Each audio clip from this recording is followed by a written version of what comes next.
From now on, I'm going to talk about world settings and general story building. I want to start with something that is rather important for my enjoyment of said story, and that is creating stakes. But for now, mostly avoiding certain things that remove those stakes for me from the story. And that is time travel and any form of resurrection. Now, I'm not ignoring the stories that had made it work, but I'm fully aware that it is not in my powers to somewhat fully incorporate it into a story without me somewhat losing interest as the reader, because it would remove some of the tension even if I managed to severely limit it, or if it even happened only once, somewhere deep down I would know that it could happen again, and that is the thought that would dominate my impression.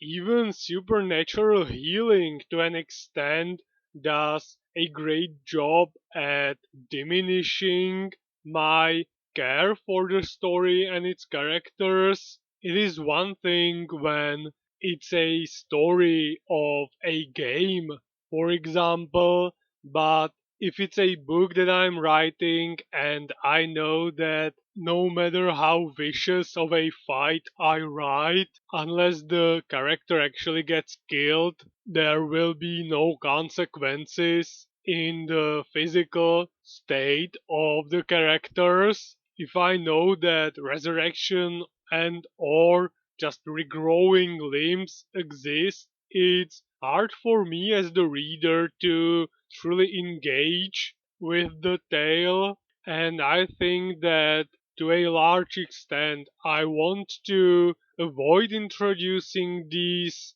mechanics, avoid incorporating them into my storytelling, avoid relying on them when trying to weasel out of some high stakes scenario. I can fully understand the notion behind that. I want to create characters that I will like as the writer, that I will feel for, and thus the happily ever after good and enjoyer within me might feel compelled to let them off easily, but I am aware that in the long term it would create something that I don't want as a reader and a potential enjoyer of said story. So this is for the intro, the first part of the world building saga, and now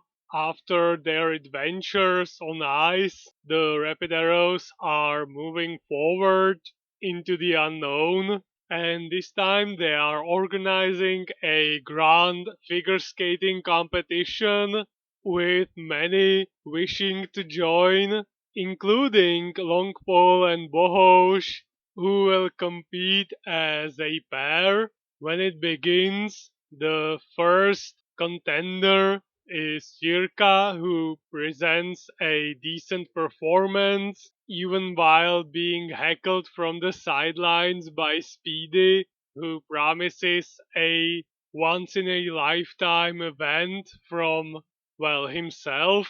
Next is Bohosh and Longpole, hand in hand, noses to the sky. Great performance so far, yet when they attempt one of the more complicated moves, with Longpole spinning Bohosh around himself, an accident happens, one that leads Bohosh in between Longpole's legs, which, considering the fact that their hands are still clasped, makes Longpole basically stick his head right into the ice. And then it's finally Speedy's turn. The long-term trainer of the world's most accomplished figure skaters is sure to present the most elegant and confident ride anyone has ever seen.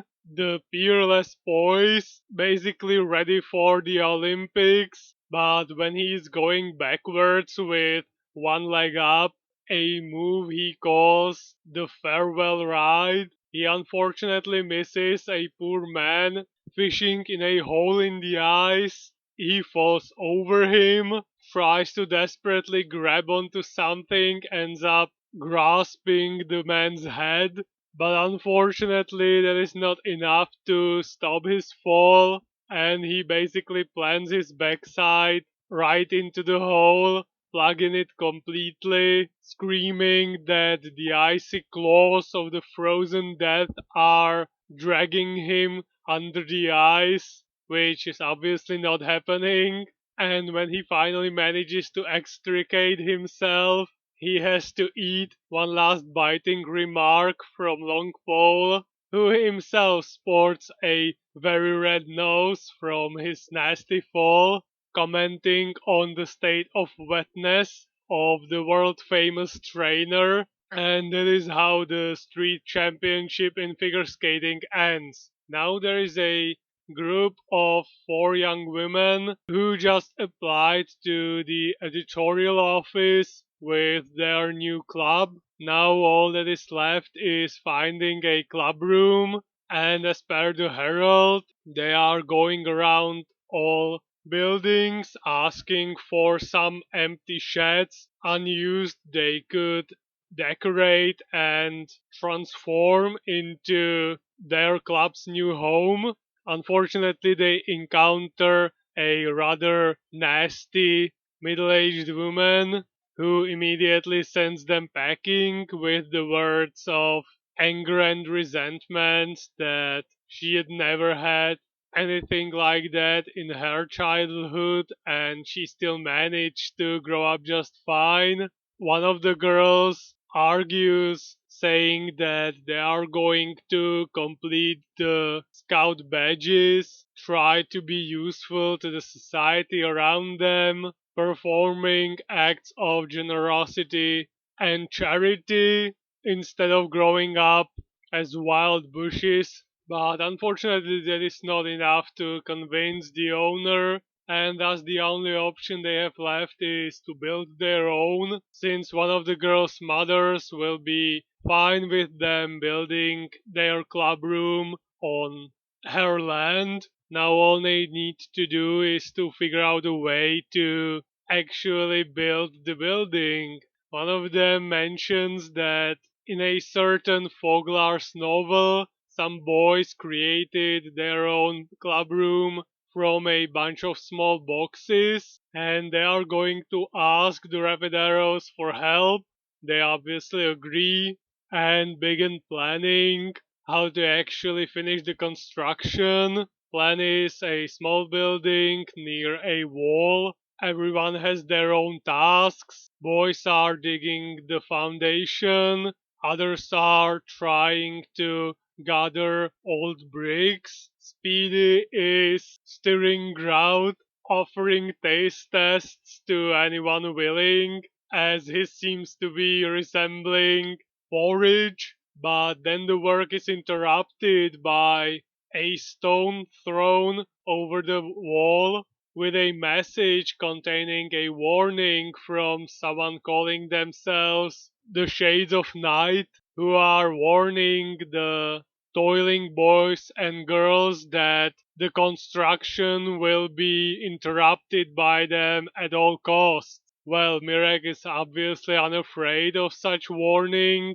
and is more than ready to take on anything they have and are willing to throw their way. So the building continues. They manage to collect quite a few boxes. They are going to fill them up with gravel to serve both as isolation and for more stability. Everyone's working hard, the bricks are laid down, and more boxes are stacked on top of each other, being nailed to the one underneath them. Walls are taking shape, and the plan is to find some buildings that are ready to be torn down for windows and doors. Things are progressing nicely, but it's the evening, so it's time for a break. Then the girl who lives above the land where they are building notices some movement in the dark, but her mother, while knitting, calms her down that it's probably just the wind and that there is no reason to panic.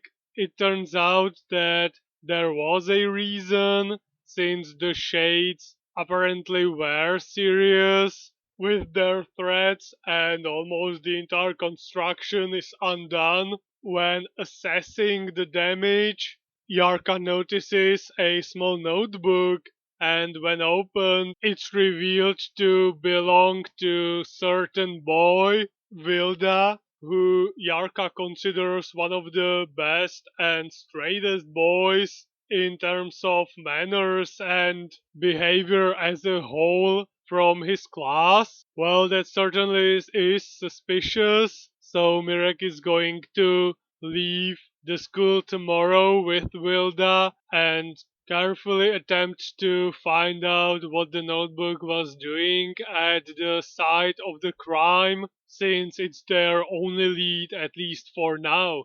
And this is where I'm going to stop. More world building in the next video. Same with more rapid arrows.